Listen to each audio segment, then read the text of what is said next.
बोल श्री कृष्ण महाराज की जय।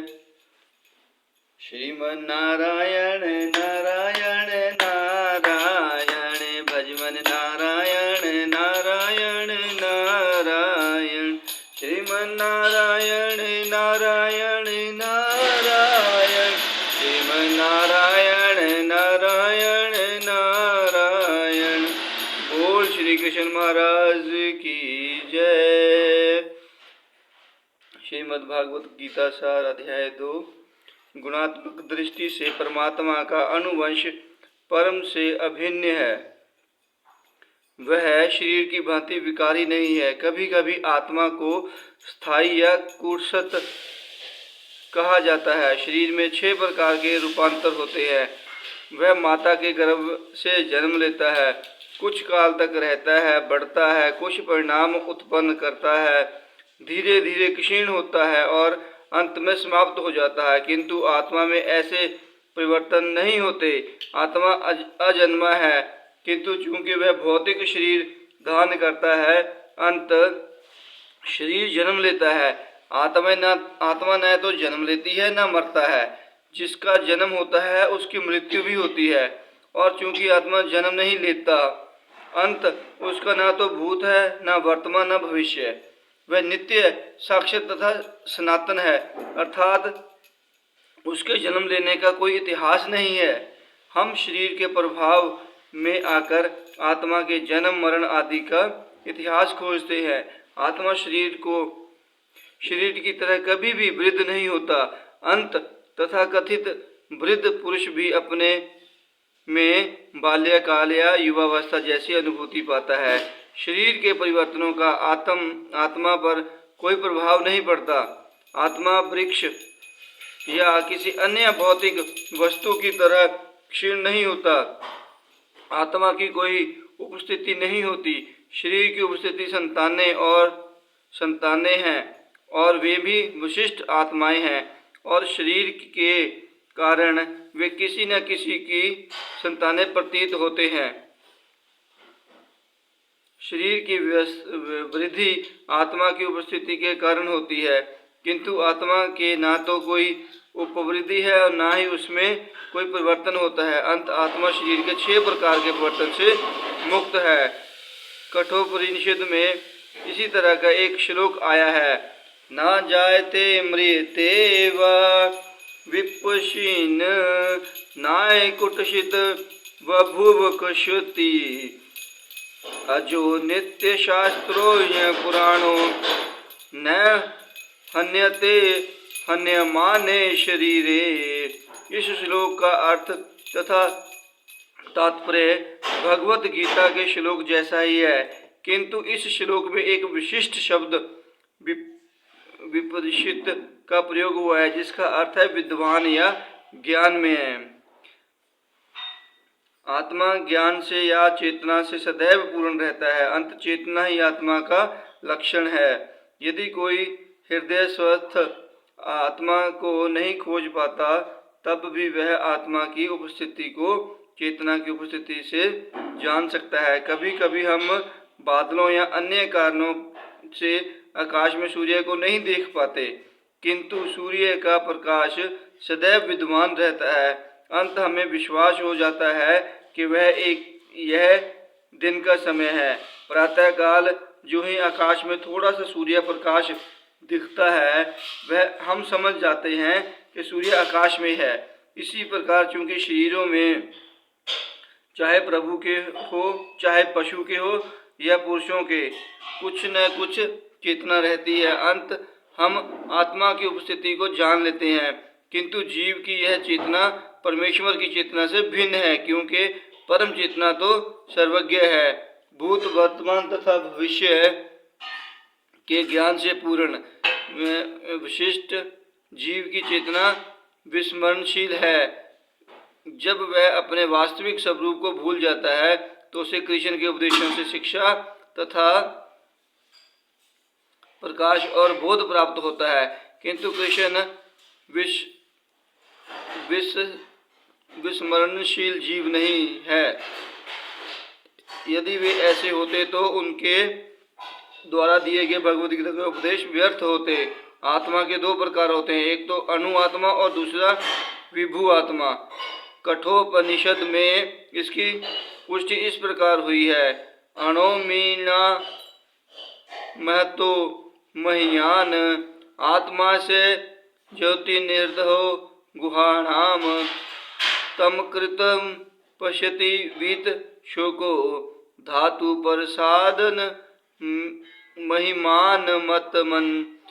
परमात्मा तथा अणुआत्मा दोनों शरीर रूपी उसी वृक्ष के जीव के हृदय में विद्यमान है और इनमें से जो समस्त इच्छाओं तथा शोकों से मुक्त हो जाता है वही भगवत कृपा से आत्मा की महिमा को समझ सकता है।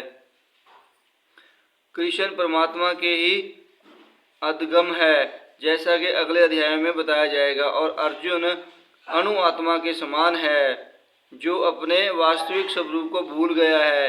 अंत उसे कृष्ण द्वारा या उनके प्रमाणिक प्रतिनिधि गुरु द्वारा प्रबुद्ध किए जाने की आवश्यकता है। बोल श्री कृष्ण महाराज की जय।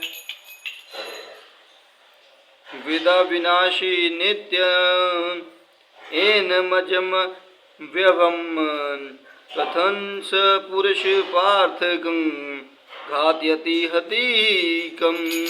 हे पार्थ, जो व्यक्ति यह जानता है कि आत्मा विनाशी अजन्मा शाश्वत तथा अव्यय है, वह भला किसी और को कैसे मार सकता है या मरवा सकता है। प्रत्येक वस्तु की समुचित उपयोगिता होती है। जो ज्ञानी होता है वह जानता है कि किसी वस्तु का कहाँ और कैसे प्रयोग किया जाए। इसी प्रकार हिंसा की भी अपनी उपयोगिता है और इसका उपयोग इसे जानने वाले पर निर्भर करता है। यद्यपि हत्या करने वाले व्यक्ति को न्याय संहिता के अनुसार प्राण दंड दिया जाता है, किंतु न्यायाधीश को दोषी नहीं ठहराया जा सकता, क्योंकि वह न्याय संहिता के अनुसार ही दूसरे व्यक्ति पर हिंसा किए जाने का आदेश देता है। मनुष्यों के विधि ग्रंथ महु संहिता में इसका समर्थन किया गया है कि हत्यारे को प्राण दंड देना चाहिए, जिससे उसे अगले जीवन में अपना पाप कर्म भोगना न पड़े।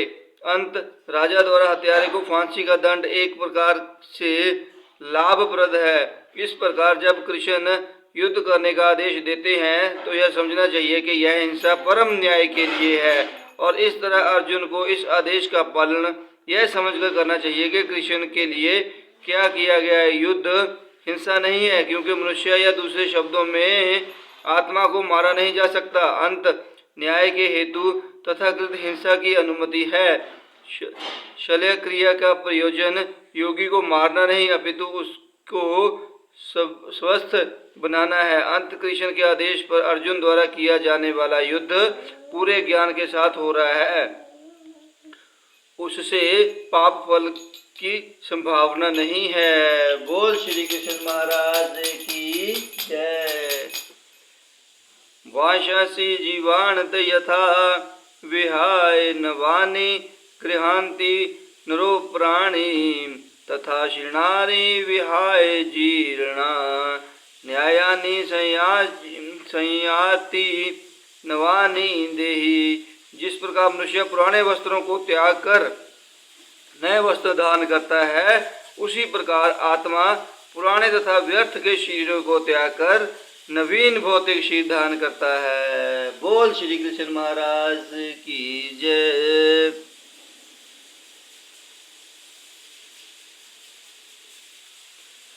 तात्पर्य: अणु आत्मा द्वारा शरीर का परिवर्तन एक स्वीकृत तत्व है।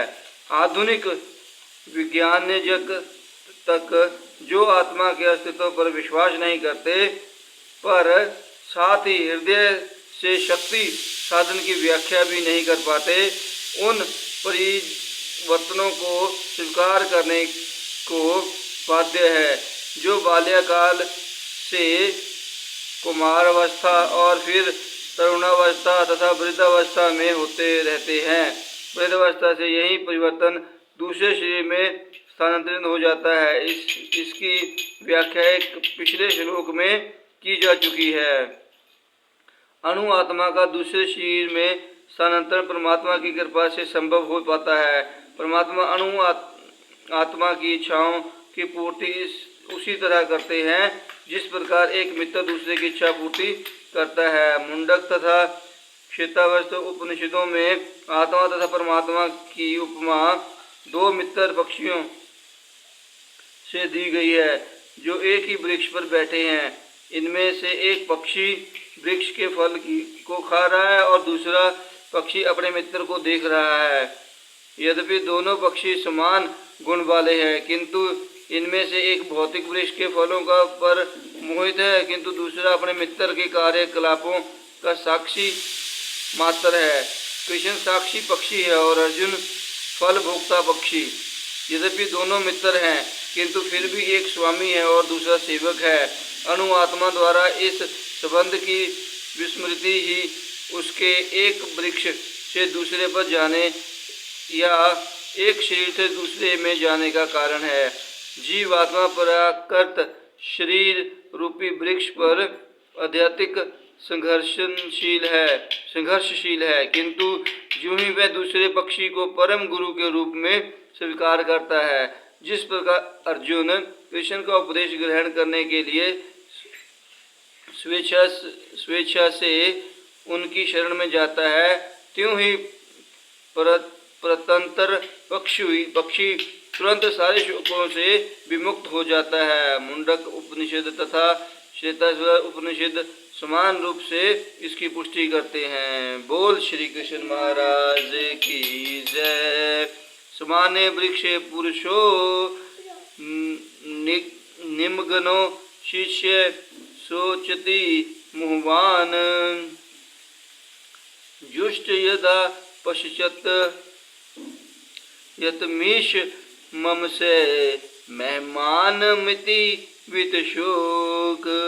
यद्यपि दोनों पक्षी एक ही वृक्ष पर बैठे हैं, किंतु फल खाने वाला पक्षी वृक्ष के फल के भोक्ता रूप में चिंता तथा विनिषाद में निमग्न है। यदि किसी तरह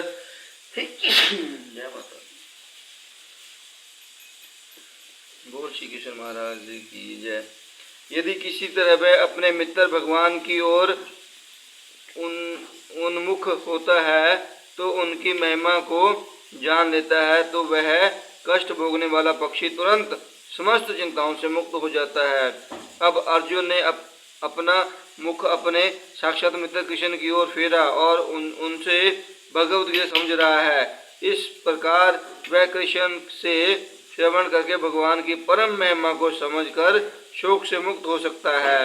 यहाँ भगवान ने अर्जुन को उपदेश दिया है कि वह अपने पितामह तथा गुरु के देहांतरण पर शोक प्रकट ना करे, किंतु उसे इस धर्म युद्ध में उनके शरीरों का वध करने में प्रसन्न होना चाहिए, जिससे वे सब विभिन्न शरीर कर्म फलों से तुरंत मुक्त हो जाएं। बलि वेदी पर यह धर्म युद्ध में प्राणों को अर्पित करने वाला व्यक्ति तुरंत शरीर पापों से मुक्त हो जाता है और उच्च शोक को प्राप्त होता है। अंत अर्जुन का शोक करना युक्ति संगत नहीं है। बोल श्री कृष्ण महाराज की जय। श्रीमन नारायण नारायण नारायण भजमन नारायण नारायण नारायण। बोल श्री कृष्ण महाराज की